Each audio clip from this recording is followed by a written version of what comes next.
وہی کہیں گے جو ہمارا دین ہم کو بتاتا ہے. عمل کرو تو تمہارا بھلا ہے، نہیں کوئی عمل کرے تو نقصان ہمارا نہیں ہے، اسی کا نقصان. وعلیکم السلام ورحمۃ اللہ تعالی وبرکاتہ.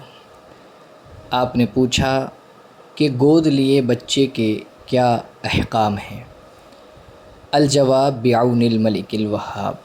دیکھیے، اگر کوئی کسی بچے کو گود لیتا ہے تو گود لینے والے اور گود دینے والے ان دونوں ہی کو 4 باتوں کا خیال رکھنا لازم و ضروری ہے. سب سے پہلی بات یہ کہ بچوں کے درمیان عدل ہونا چاہیے، انصاف ہونا چاہیے. اگر کسی نے کسی بچے کو گود دے دیا ہے تو اب اس کا یہ مطلب نہیں ہے کہ وہ بچے کی ذمہ داری اب اس کے سر پر ہے ہی نہیں. مثال کے طور پر اگر اس کے 2 بچے ہیں، ایک کو اس نے گود دے دیا اور ایک کو اپنے پاس رکھا ہے، تو اس کی بھی ذمہ داری اور اس کی بھی ذمہ داری، دونوں کے اندر عدل و انصاف کرنے کی ذمہ داری اس باپ کے اوپر ہے جو حقیقی باپ ہے. اگر وہ اس کو تحفہ دیتا ہے تو اسے بھی تحفہ دے، اسے کوئی چیز دیتا ہے تو اسے بھی وہ چیز دے.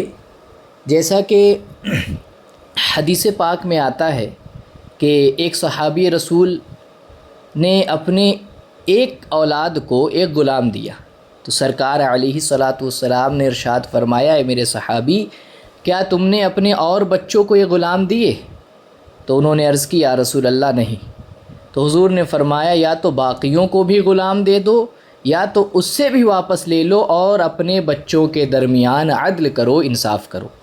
اسی طرح ایک حدیث پاک میں ہے کہ ایک صحابی رسول کے پاس ان کا ایک بیٹا آیا تو آپ نے اس کو بوسہ لیا اور بوسہ لینے کے بعد گود میں بٹھا لیا. بعدہ ان کی بیٹی آئی اور آپ نے اس کو گود میں بٹھا لیا. تو حضور علیہ الصلاۃ والسلام نے فرمایا کہ تم نے اپنے بچوں کے درمیان انصاف کیوں نہیں کیا؟ ایک کو بوسہ لے کر گود میں بٹھایا اور ایک کو بوسہ نہیں لیا. اس پر بھی میرے آقا نے فرمایا کہ تم نے انصاف کیوں نہیں کیا؟ لہٰذا گود دینے کی بنیاد پر عدل و انصاف کے معاملات ختم نہیں ہوں گے، بلکہ جو تحفہ و تحائف اسے دیے جائیں گے جو اپنے پاس ہے، اسے بھی دیے جائیں گے جسے گود دیا ہے. دوسری بات کا خیال رکھنا یہ ضروری ہے کہ کسی بچے کو گود لینے یا دینے کی بنیاد پر نسب ختم نہیں ہوتا. اگر کسی نے کسی بچے کو گود لیا ہے تو اس کے ماں باپ کے جو نام ہوتے ہیں، جو باپ کا نام ہوتا ہے نکاح میں یا پاسپورٹ میں یا آدھار کارڈ وغیرہ میں، کسی بھی جگہ پر جو باپ کا نام ہوتا ہے وہ اس کے حقیقی باپ کا ہی نام رہے گا اور بچے کی نسبت حقیقی باپ کی ہی طرف کی جائے گی، نہ کہ اس کی طرف جس نے گود لیا ہے. جیسے بچہ زید کا ہے اور بکر نے گود لیا ہے تو باپ کے کالم میں ہمیشہ زید کا نام لکھا جائے گا، نہ کہ بکر کا. جیسا کہ حدیث پاک میں آیا کہ جس نے اپنی نسبت اپنے باپ کے علاوہ کسی اور کی جانب کی، اس نے اپنے اوپر جنت کو حرام کر لیا. اور ایک حدیث پاک میں ہے کہ جس نے اپنی نسبت اپنے باپ کے علاوہ کسی اور کی جانب کی، اس پر اللہ کی لعنت ہوتی ہے. تو زید کا بیٹا اگر بکر نے گود لیا ہے تو جہاں جہاں فادر کا نام ہوگا، باپ کا نام کا کالم ہوگا، پاسپورٹ ہو، آدھار کارڈ ہو، نکاح کا کاغذ ہو، کوئی کہیں بھی ہو، اسکول ہو، کہیں بھی ہو، یہاں تک کہ عام گفتگو اور بول چال میں بھی جب اس کی نسبت کی جائے گی تو زید کی ہی طرف کی جائے گی، بکر کی طرف اس کی نسبت نہیں کی جائے گی. ہاں، گارجینز جو ہوتے ہیں، سرپرست جو ہوتے ہیں، ان میں وہ اپنا نام لکھ سکتا ہے. اب اگر کسی بچے کے بارے میں نہیں معلوم ہے یہ کس کا بچہ ہے اور اس کو گود لیا ہے، تو اب لازم و ضروری ہے کہ اس کے اصل باپ کا پتہ کرے.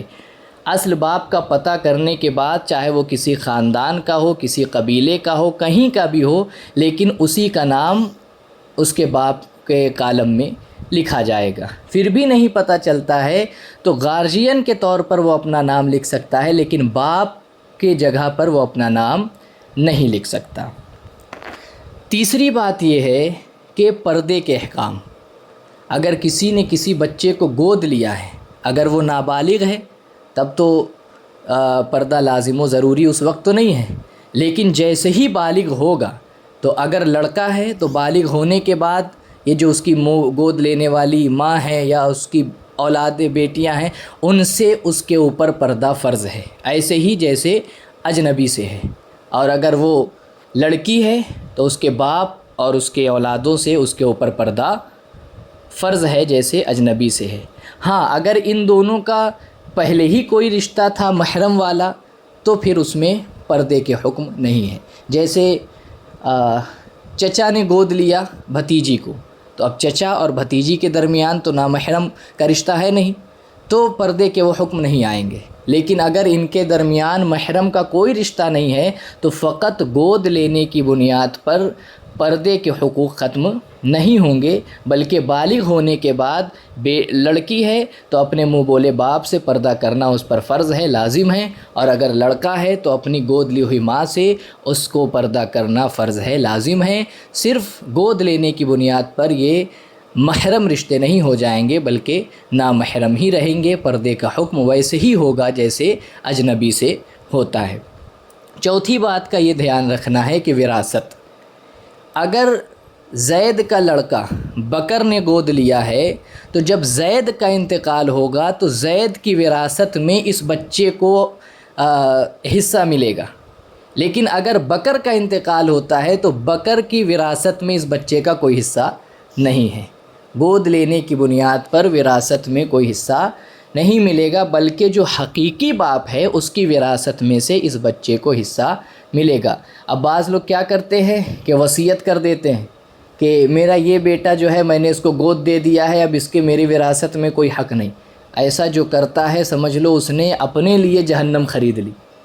ایسا نہیں کر سکتے، بچوں کے درمیان عدل و انصاف کرنا ضروری ہے، اور وراثت جو حقیقی باپ ہوتا ہے اس سے ملتی ہے، گود لینے کی بنیاد پر وراثت بھی نہیں ملتی ہے۔ لہٰذا اگر کوئی گود لیتا ہے تو ان چار باتوں کا خیال رکھنا ضروری ہے کہ بچوں میں عدل و انصاف ہو، جس نے گود دیا ہے اس کے اوپر ذمہ داری ہے، اور دوسری چیز ہے نسب، جو حقیقی باپ ہے اس کی نسبت اسی کی جانب کی جائے گی، بول چال میں یا کسی جگہ پر گود لینے والا باپ کے نام میں اپنا نام نہیں لکھ سکتا، باپ کے کالم میں اس کے اصل باپ کا ہی نام لکھا جائے گا، گارجین کے طور پر اپنا نام لکھ سکتا ہے گارجین کے کالم میں۔ تیسری بات، پردے کے وہی حکم ہے جو اجنبی اور اجنبیہ سے ہے، وہی حکم پردے کا گود لینے کے بعد بھی ہے۔